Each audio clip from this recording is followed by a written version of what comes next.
The Constitution of India, Preamble. We, the people of India, having solemnly resolved to constitute India into a sovereign, socialist, secular, democratic republic and to secure to all its citizens justice, social, economic and political, liberty of thought, expression, belief, faith and worship, equality of status and of opportunity, and to promote among them all fraternity, assuring the dignity of the individual and the unity and integrity of the nation. In our Constituent Assembly, this 26th day of November 1949, do hereby adopt, enact and give to ourselves this Constitution.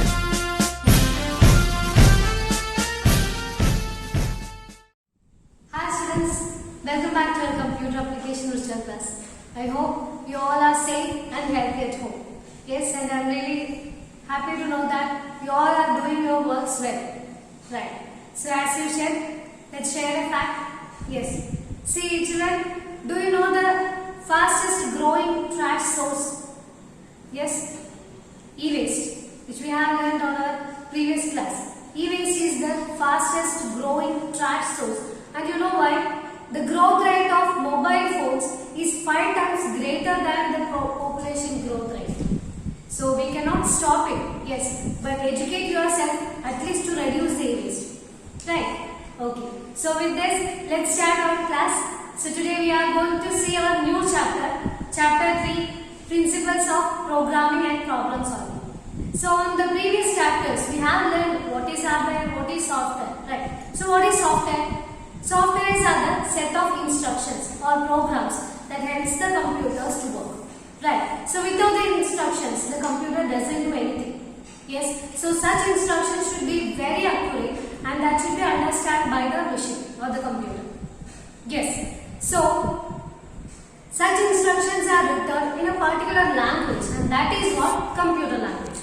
Right? So it is not easy to write the computer language. So we use computer language use the software developing. Software developing logical operations and logical methods.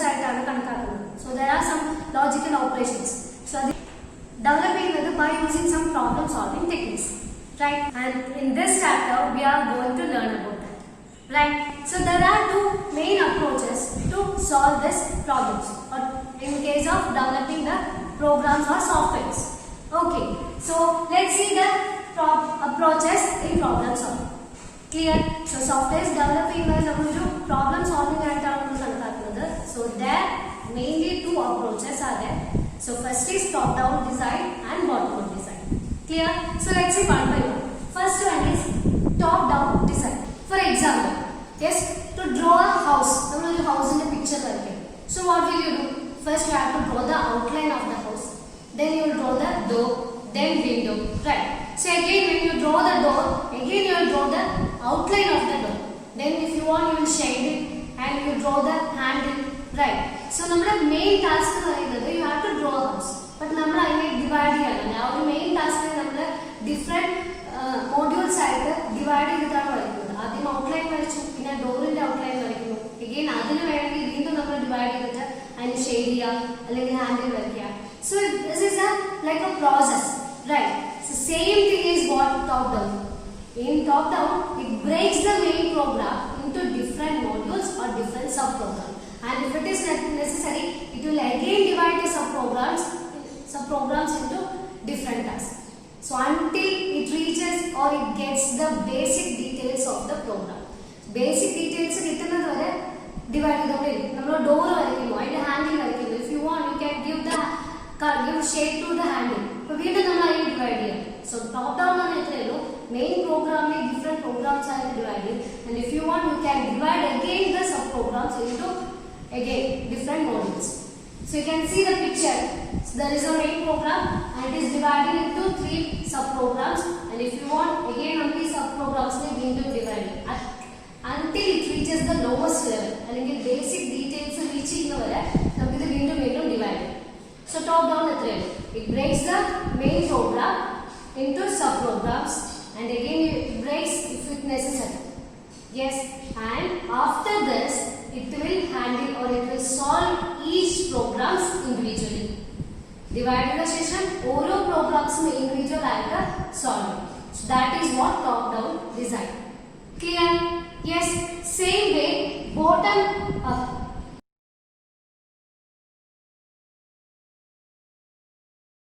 Here let's say example constructing a house. ഒരു വീട് construct ചെയ്യുന്ന സമയത്ത് നമ്മൾ വരയ്ക്കുന്ന പോലെയല്ല അല്ലേ?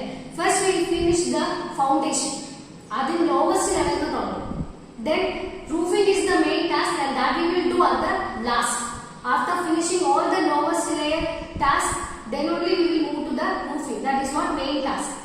So in bottom up design also it breaks the main program into different sub programs. But here first it will solve all the sub modules. After finishing all the sub modules only, then it will move to the main program. Clear? So that is the difference between the top down and bottom up. Rendilum programs divide cheyana, break cheyana, but in top down it after breaks it takes all the sub programs individually, but in bottom up first it will finish all the sub modules, then it move to the main program. Clear? So clear about what is top down and bottom up design? Right. So next you will see some advantages of problem solving. Right. So first is by breaking the main problem into different tasks, it is easy to find or we will get a clear idea about what is to be done. നമ്മളൊരു വലിയ programme divide ചെയ്യുന്ന സമയത്ത് കുറച്ചുകൂടി clear idea കിട്ടും അതിൽ എന്താണ് ഇത് ചെയ്യുന്നത്, what type of problem we have to do. Right. Then next is at each step the new parts become less complicated. Yes. So നമ്മൾ ഡിവൈഡ് ചെയ്യുമ്പോൾ ലാസ്റ്റ് ലോവസ്റ്റ് ലെവൽ എത്തുന്നവരെ നമ്മൾ ഡിവൈഡ് ചെയ്യും. സോ അങ്ങനെ ചെയ്യുമ്പോൾ കോംപ്ലിക്കേഷൻസ് അവോയ്ഡ് ചെയ്യും. Then parts of the solution may turn out to be reused. So as I told you, when you draw the house, you are drawing the outline for the door, and when you draw the window, again you will draw the outline for the window. So നമ്മൾ വരയ്ക്കുന്ന സമയത്ത് ഈ ഔട്ട്ലൈനുള്ള solution similar ആണ്. So same solution you can reuse it. Right. Then it allows more than one person to work for the solution. Yes. So different modules ആയിട്ട് divide ചെയ്യുമ്പോൾ അത്രയും പേഴ്സണിന് work ചെയ്യാൻ പറ്റും. So it allows more than one person to work. Yes. So these are the advantages of problem solving. First, you can avoid the complications. Then more than one person can work. Then you can reuse the solution, and it will give you a clarification about what is to be done. Right. Yes. Next is phases in programming. So programming means developing programs by using the computer languages. Right. So you can see the diagram. It shows the order of performing different tasks in different stages of programming. And totally there are 7 phases. Problem identification, algorithm and flowchart, program coding, translation, execution, debugging and documentation. So let's say one by one. First is problem identification. As the name says, identifying the problem or analyzing the problem. So before solving a problem, we have to analyze the problem. Right? You have to analyze it and you have to identify the problem.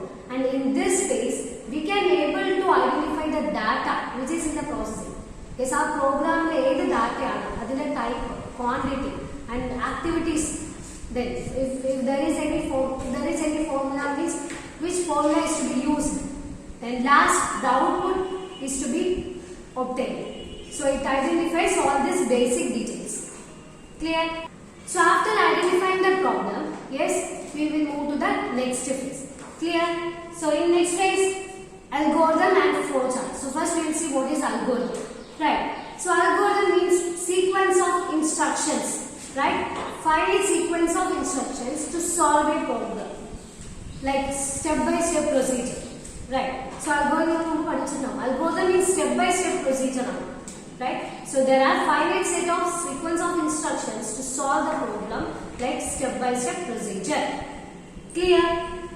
And next step, the order of execution of instructions is known as flow of control. So now there must be an order to execute the instructions. Right, that is what flow of control. For example, a cooking recipe. Yes, so there will be 3 steps. First, ingredients. There will be cooking recipe there. Then ingredients now. Then second is process of making the recipe. And the third is result. So these are 3 steps of algorithm for cooking recipe. Right. So same way, algorithm means step-by-step procedure or sequence of instructions to solve the problem. And the order of execution is what? Flow of control. Clear? Okay, so let's see some characteristics of algorithm. Right. So first is it should begin with the instructions to accept the input. So as I told you in the example, so in the cooking recipe, the ingredients are the inputs. Right. So the algorithm, the first instruction should be start to accept the inputs. Right. Second is use variables. So variables means the user defined words to assign the value or to store the value. So variable programming we will get clear idea about variable. Then the total time to carry out all the steps should be finite. നമ്മൾ ഇത്രയും steps ആണ് എന്നുള്ളതിന് ഒരു finite idea വേണം. അല്ലാതെ infinity ആവരുന്നുണ്ട്. Finite set of instructions ആയിരിക്കും. Then desired results should be obtained. So after performing all the instructions, yes, the desired result must be obtained. So these are the characteristics of algorithm. Clear? Okay. So let's see an example. Algorithm to find the sum and average of three numbers. You can see the algorithm. The step 1 and the last step should be start and stop respectively. Eppozhum nammal algorithm edutho the first step should be start and the last step is stop. Clear? And the second step, in the second step we have to input the values. Yes, so here you can see three numbers are, so three variables one a b c. Clear? Now here a b c are the variables. So these variables are used to assign the values. Clear? Then third step, so what is the process to find the sum? So s equal to a plus b plus c. So we are adding three numbers and we are assigning the answer in the variable s. Clear? Then next is average. To find the average here we are using avg. That is the variable and avg equal to s divided by 3. So average means what? Sum of the numbers divided by total numbers. Right. So s divided by 3 and the result is stored or assigned in avg. That is the variable for average. Then next step, print s comma avg. Here the term print is used to display the result. Okay, and what are the result? S and avg. So എന്താണ് s എന്നുള്ള variable assign ചെയ്തിരിക്കുന്ന value അതുപോലെ avg എന്നുള്ള variable assign ചെയ്തിരിക്കുന്ന value ആയിരിക്കും display ചെയ്യുക. That is the output. And the last step, stop. Clear? So here in this example we are finding sum and average of three numbers. So first step should be start and in second step inputting values. So there are three numbers. So here three variables. Then next step adding. Yes. So you have to add three variables and the value is assigned in another variable s. That is sum. Then again avg is the variable for average and there we are assigning the value of finding the average s divided by 3. That is total divided by 3. Clear? Then in the next step print s comma avg displaying the result or output. Okay, and the last step is stop. So this is an example for algorithm. Clear? Yes. Now next is types of instructions. Right. So there are some types of instructions. You can see in the example, see here input, print. These are types of instructions. Yes. So there are some terms for the instructions and the first one is input, accept, read. These three terms are used to store input instructions. Input instructions input here using the terms are input, accept, read. And likewise for output instructions print, display, write. Clear? Then equal to and here we call it as assignment operator and that is to assign the value or to store the value. So in the example you can see s equal to a plus b plus c. So നമ്മൾ ഇവിടെ മൂന്ന് values add ചെയ്തിട്ട് ആ value s എന്നുള്ള variable assign ചെയ്യണം അല്ലെങ്കിൽ store ചെയ്യണം. Yes, so equal to symbol or assignment operator is used to assign the values. Clear? And last is comparing data values. So in this example there is no comparison, it's just calculation. ഇതുപോലെ തന്നെ നമുക്ക് comparison ചെയ്യാൻ വരുന്ന programmes ഉണ്ടാവും. For example largest number find ചെയ്യുക. So അങ്ങനെ വരുന്ന കേസുകളിൽ നമുക്ക് കമ്പാരിസൺ ചെയ്യേണ്ടി വരും. So that is the types of instructions. Okay, right. So these are the instructions. So for input instruction, input, read, accept, and for output instructions, print, display, write, and for assigning value, equal to operator, and other than this there are some comparisons like logical operations. Clear? Next is flowchart. So why we are using flowchart means, so it is difficult to understand in case of large algorithm. Yes, so in such cases we can go for pictorial representation. That is what flowchart. Flowchart means pictorial representation of algorithm. Algorithm same steps in നമ്മൾ ഒരു pictorial format ൽ കാണിക്കുന്നതിനെയാണ് നമ്മൾ flowchart എന്ന് പറയുന്നത്. And it uses some geometrical shapes, right? And there are some connected solid lines to connect all these shapes. Okay, so it uses different types of geometrical shapes and some flow lines to connect the shapes. So this is what flowchart. Flowchart is the pictorial representation of an algorithm. Yes, and when compared to algorithm, flowchart is much easier to understand. Clear? So these are the symbols, and these symbols are standardized by American National Standards Institute (ANSI). Okay, so here are some symbols. First is terminal. Terminal is to represent the beginning and ending of the algorithm. That means start and stop of the algorithm, and we represent it by using oval shape. Okay, then input output. So it is for input and output instructions. It is to represent input and output instructions, and here we use parallelogram. Clear? So parallelogram is used to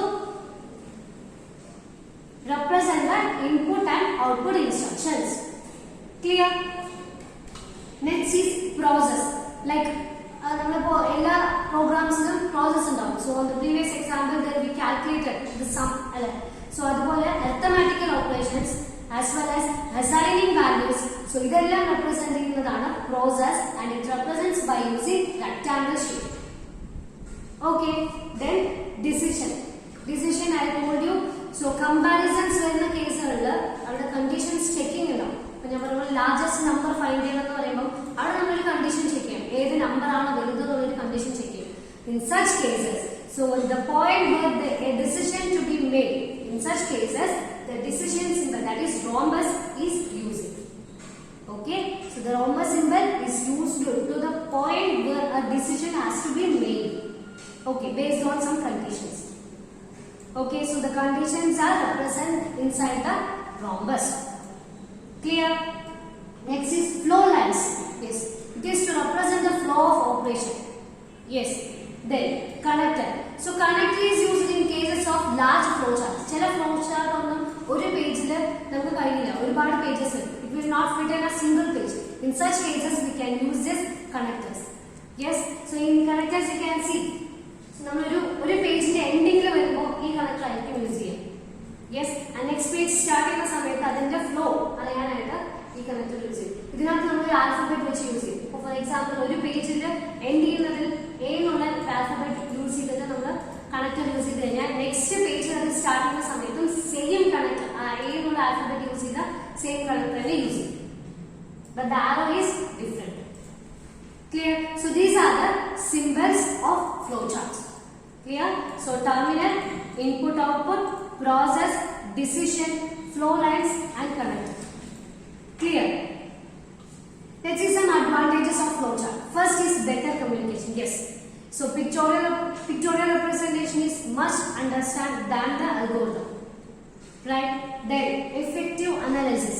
Yes, you can analyze the problem easily in case of pictures. അല്ലെ? So എവിടെയാണ് നമ്മൾ rectangle അല്ലെങ്കിൽ rhombus ഉണ്ടായാലും അപ്പൊ അവിടെ decision making ആണ്, അല്ലെങ്കിൽ rectangle ആണെങ്കിൽ അവിടെ പ്രോസസ് ആണെന്നുള്ളത് നമുക്ക് ഫൈൻഡ് ചെയ്യാൻ പറ്റും. You can analyse it easily. Then effective synthesis. Yes, so as I told you connector use ചെയ്യുന്ന കേസുകളിൽ ആ കോംപ്ലിക്കേഷൻസ് അവോയ്ഡ് ചെയ്യാൻ പറ്റും. ഒരുപാട് പേജസ് വരുന്ന ഫ്ലോ ചാർട്ട്സിൽ നമുക്ക് ആ കണക്ടേഴ്സ് കണ്ടാൽ തന്നെ ഏതിന്റെ കണ്ടിന്യൂവേഷൻ ആണെന്നുള്ളതിന് ഒരു ക്ലിയർ ഐഡിയ ഉണ്ട്. Right, efficient coding. Yes, flowchart is a roadmap for coding. Yes, so it is easy to write based on a flowchart. So that is what effective coding. So these are the advantages. So advantages in the there must be some limitations, right? So here some limitations of flowchart. First is time consuming. Yes, and second is so നമ്മൾ അൽഗോരിതത്തിൽ എന്തെങ്കിലും ഒരു modification അതിന്റെ ലോജിക്കിൽ നമ്മൾ ചെയ്തു കഴിഞ്ഞാൽ entire flowchart should be changed. Total flowchart തന്നെ change ചെയ്ത് വരും. ചെറിയ എന്തെങ്കിലും ലോജിക്സ് മാറ്റിയാൽ തന്നെ മോഡിഫിക്കേഷൻ ചെയ്താൽ തന്നെ entire flowchart മാറ്റേണ്ടി വരും. And difficult to draw with proper symbols. So ഒരുപാട് വലിയ flowchart വരുന്ന സമയത്ത് ഈ പാരലോഗ്രാം ഉള്ളത് റെക്ടാങ്കിളോ അല്ലെങ്കിൽ അതൊന്ന് ചരിഞ്ഞാൽ തന്നെ entire flowchart will be different. So total content തന്നെ മാറും. So in such cases it is difficult to draw with proper symbols. So these are the limitations of flowcharts. Clear? Yes. So next is in case of conditions. Yes, decision making in a flowchart and the symbols are. So rhombus. So inside the rhombus you will check the condition and based on the condition, if it is true, then you have to execute the true block, that is in the parallelogram, and if it is false, then false block.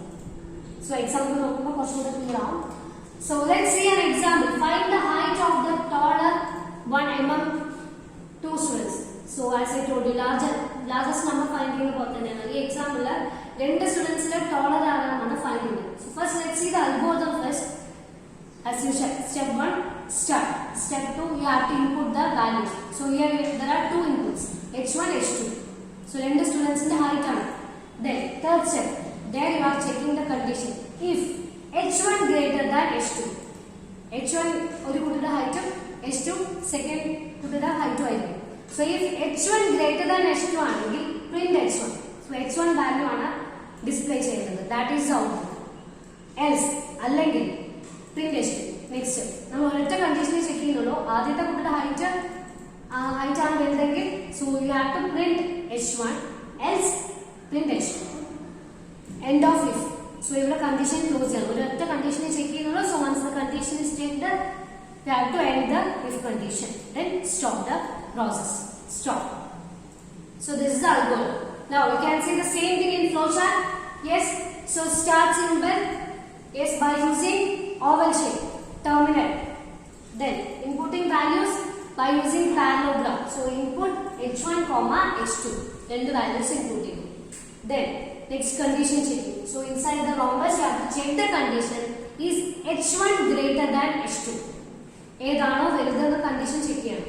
If h1 greater than h2 അത് true ആണെങ്കിൽ print h1 else അല്ലെങ്കിൽ print h2. Then stop. ഇനി h1 ആണ് condition true ആയി h1 print ചെയ്ത് കഴിഞ്ഞാൽ you can directly see the connection to the stop. So അവിടെ ഈ ഒരു ബ്ലോക്ക് വരുന്നില്ല. Yes, you can directly it goes to the stop process. അല്ലെങ്കിൽ false block, that means h2 എന്നുള്ളത് പ്രിന്റ് ചെയ്യും then stop. So this is the algorithm and flowchart for finding height of the tallest among two students. Clear? Yes. Next step. So one more example, to input the scores obtained in 3 unit tests and find the highest score. So based on 3 students marks, they have to display the highest score. Right? Again, so the conditions ഒരെണ്ണല്ല രണ്ട് conditions വെച്ച് നമ്മൾ check ചെയ്യണം. കാരണം 3 inputs ആണ് ഉള്ളത്. So first in algorithm, step 1 start and you have to input 3 values, m1, m2, m3, 3 marks. Then first condition checking. If m1 greater than m2 and m1 greater than m3. So ആദ്യത്തെ mark വെച്ചിട്ട് ബാക്കി രണ്ടെണ്ണത്തിനേക്കാൾ വലുതാണെങ്കിൽ so if m1 greater than m2 and m1 greater than m3 then print m1. Yes. Then second condition, if it is false then it goes to second condition if m2 greater than m3. Yes. So ആദ്യത്തെ condition check ചെയ്തു m1 ബാക്കി രണ്ട് മാർക്സിനെക്കാളും highest ആണോ ആണെങ്കിൽ അവിടെ അത് m1 print ചെയ്യും. അല്ലെങ്കിൽ അടുത്ത കണ്ടീഷൻ ചെക്ക് ചെയ്യണം if m2 greater than m3. അങ്ങനെയാണെങ്കിൽ print m2. Or if these two conditions are false then third print m3. So അവിടെ വീണ്ടും കണ്ടീഷൻ ചെക്ക് ചെയ്യണം. ആദ്യത്തെ രണ്ട് നമ്പേഴ്സും m3 യേക്കാൾ ഹൈയസ്റ്റ് അല്ലെങ്കിൽ then print m3. And last end of if the condition is closing, then last stop. Clear? So this is the algorithm for finding highest marks. Clear? You can see the flow chart. Let's see the flow chart for the example.